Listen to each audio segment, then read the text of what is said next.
You should forgive me for stealing some money. After all, we're family. That was my husband's justification when he was taking money from my purse.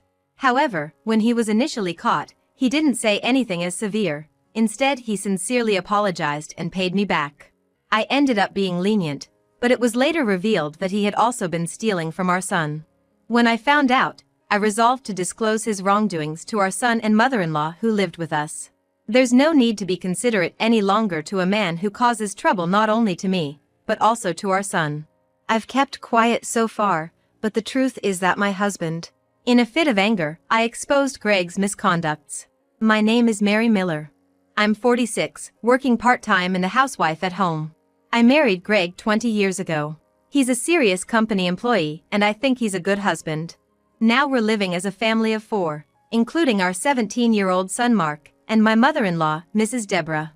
Lately, Mark has been cold more often, perhaps because of his rebellious phase. But Mark is a kind boy at heart and is currently working hard studying for college admission. I believe this rebellious phase will pass in time, so it's a matter of enduring till then. Mrs. Deborah recently lost her husband due to an illness. She originally lived with her husband, but after his death, we thought it would be hard for the elderly Mrs. Deborah to continue living alone, so she moved in with us. However, having lost her beloved husband, Mrs. Deborah has been down for a while.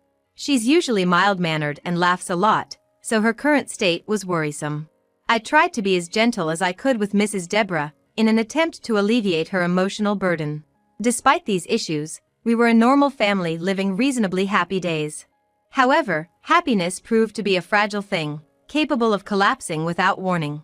One day, I went shopping, and when I tried to pay, I realized 3 $10 bills were missing.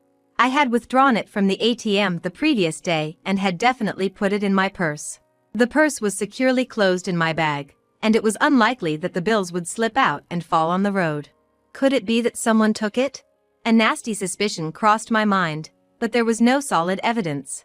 The loss was only $30, so I decided not to pursue it further and observe the situation. However, the next morning, more money was missing. This time $50 was gone.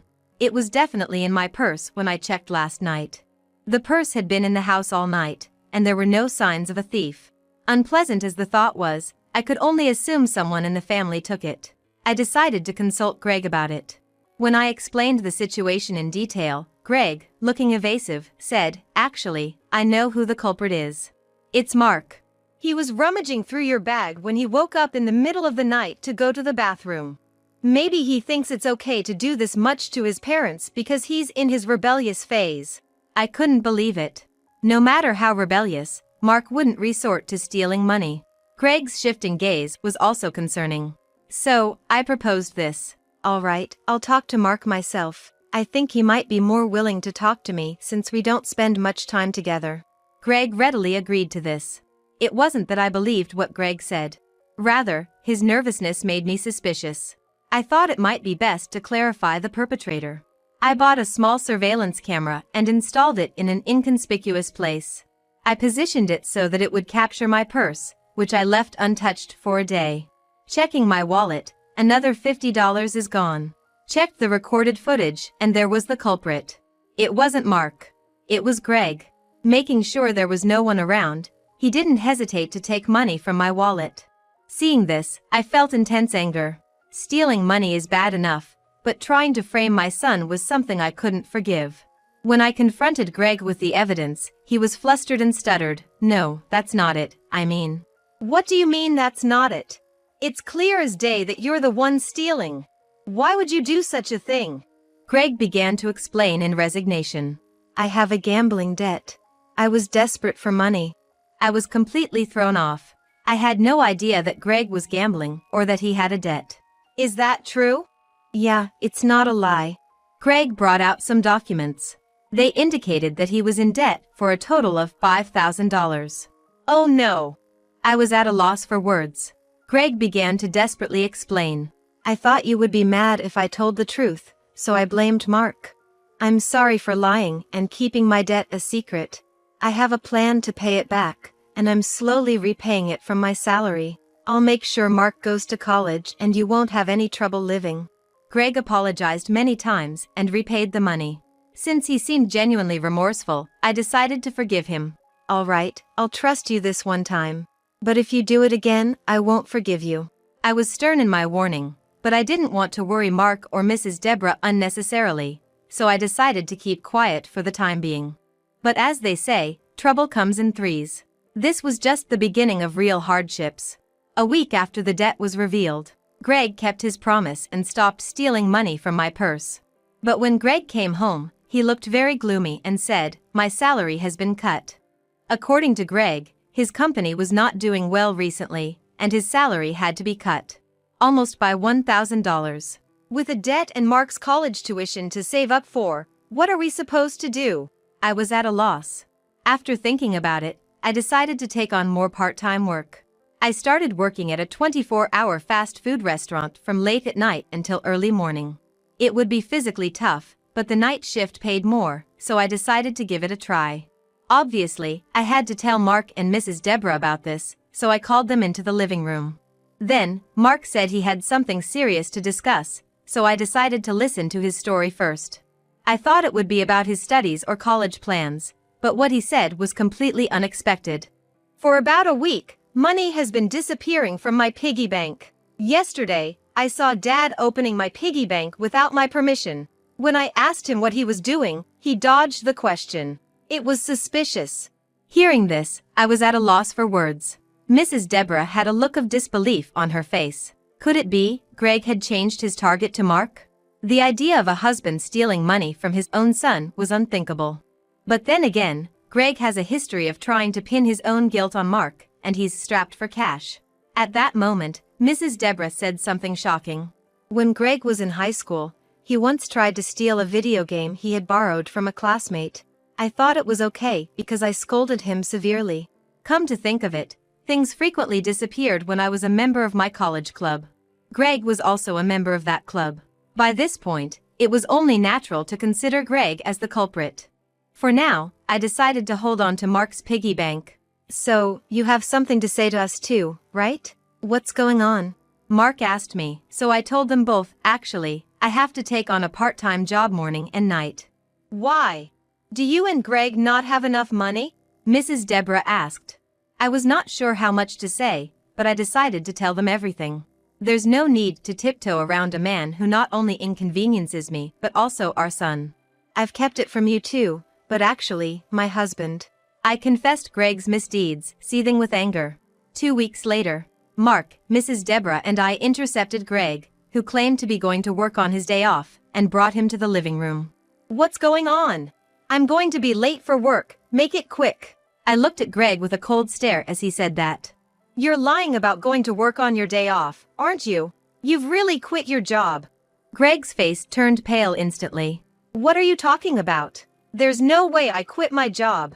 How many lies do you have to tell to be satisfied? I called your company and asked them directly, there's no mistake. When I yelled at him like that, Greg froze, his body trembling.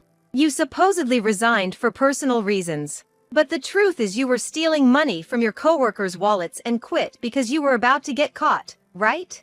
Greg stared in disbelief, seemingly shocked that I knew even this. I had called one of Greg's former colleagues who reluctantly told me. About 2 months ago, a female employee was making a fuss about money missing from her wallet. After that, similar incidents kept happening. Greg mentioned he had debts at a party, and he was always looking at people's wallets and bags. Plus, in his department, there were rumors that things always went missing. It was just pens and clips, and the loss was insignificant. There was no evidence of theft, so they've been handling it quietly.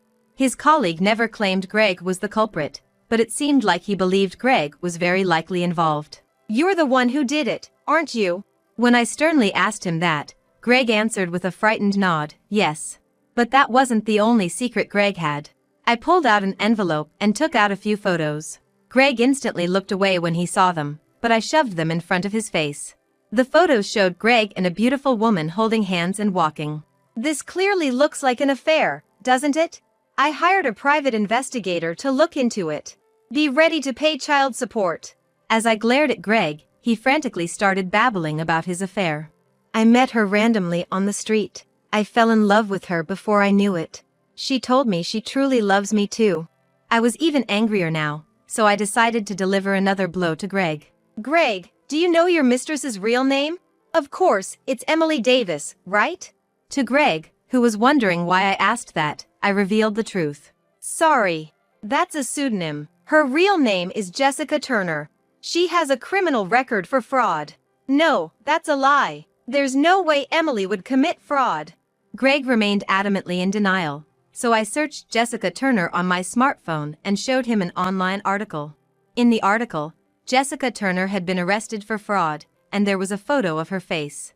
It was the same face as Greg's mistress. Well, are you ready to believe it now? Don't you think she got close to you just to swindle your money? When I said this with a disgusted tone, Greg murmured, "No way," and seemed to collapse. Seeing Greg's face filled with despair, I felt a small sense of relief in my chest.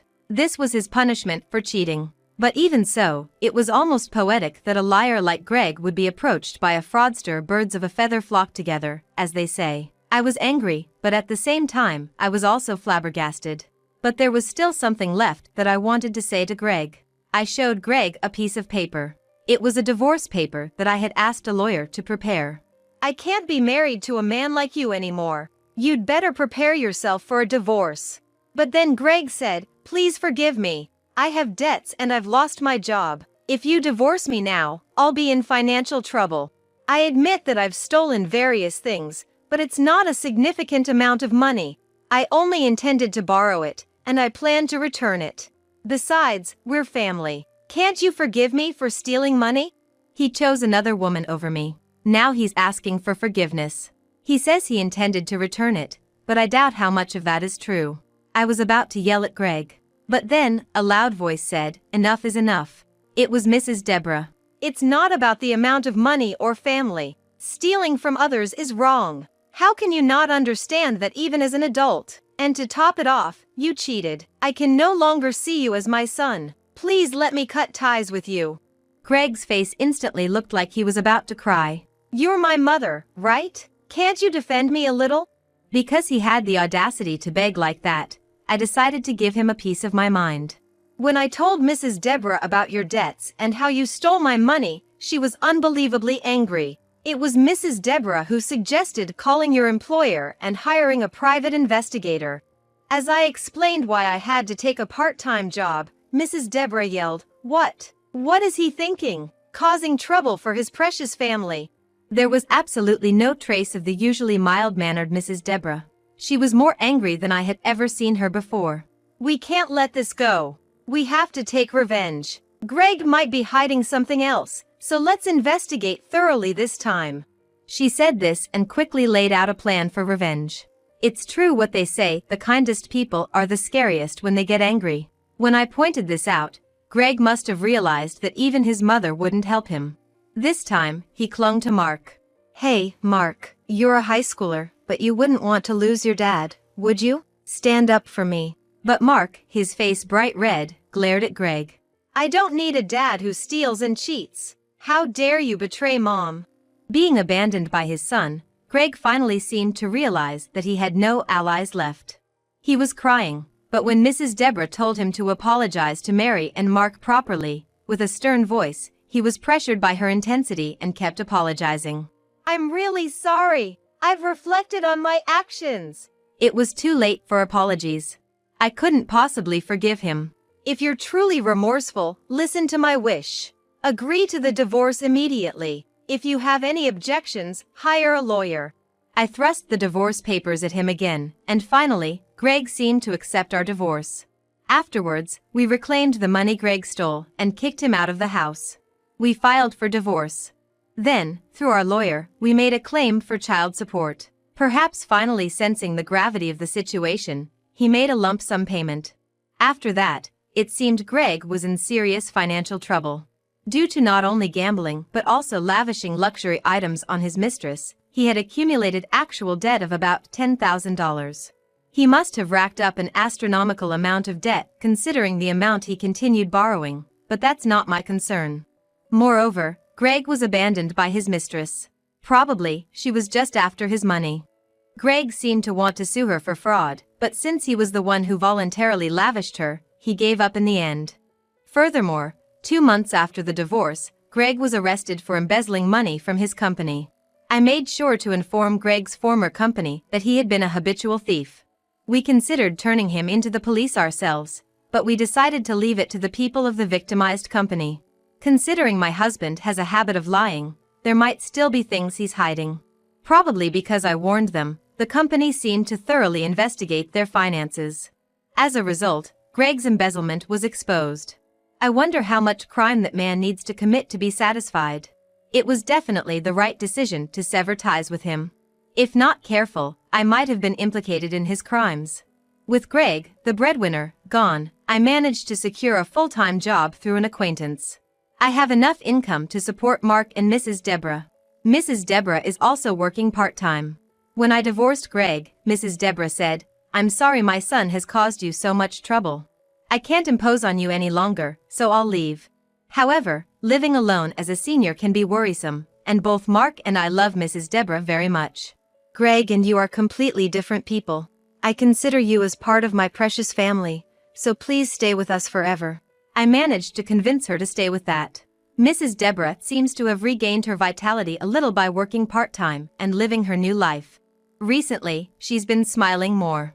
Mark, too, who was deeply shocked by the recent incident, seems to be regaining his energy. Perhaps understanding our home situation, he even helps out with household chores sometimes. It seemed peaceful days were about to return to our home. I'm trying to forget about Greg and walk my own life path with a positive mindset. I want to keep working hard to support my family. I feel like a bright future is waiting.